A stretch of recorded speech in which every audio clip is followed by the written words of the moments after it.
नमस्कार विद्यार्थी मित्र हो, आज आपण या ठिकाणी 12वीचा एक टॉपिक घेणार आहोत. जो टॉपिक CETसाठी इम्पॉर्टंट असणार हे लक्षात घ्या. त्या टॉपिकचं नाव आहे डिफरन्सिएशन.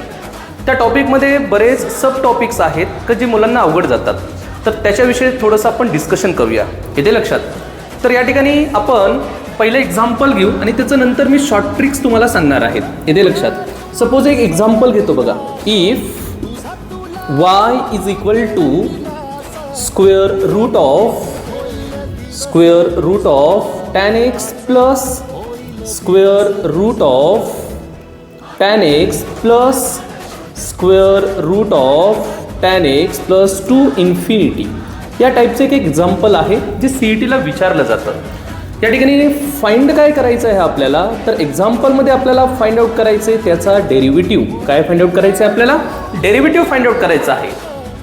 आता तुम्हाला दिसतं काय करायचं, dy/dx घ्यायचा. ठीक आहे, इज इक्वल टू. या ठिकाणी एकच गोष्ट तुम्हाला करायची आहे, ती म्हणजे कोणती? हा जो tan x तुम्हाला दिलेला आहे त्याचा सिंपल तुम्हाला डेरिव्हेटिव्ह माहिती असायला पाहिजे. तर मग tan x चा डेरिव्हेटिव्ह काय असतो बरं? sec square x असतो, हे तुम्हाला माहिती आहे. तर सिंपल काय करायचं, न्यूमरेटर्समध्ये जो न्यूमरेटर आहे तिथं काय घ्यायचा, डेरिव्हेटिव्ह. tan x चा डेरिव्हेटिव्ह किती असतो? sec square x असतो. आणि अपॉनमध्ये एक व्हॅल्यू फिक्स असते, ती असते 2y - 1. हे त्याचं फायनली उत्तर असेल. एकदम सिंपल आहे.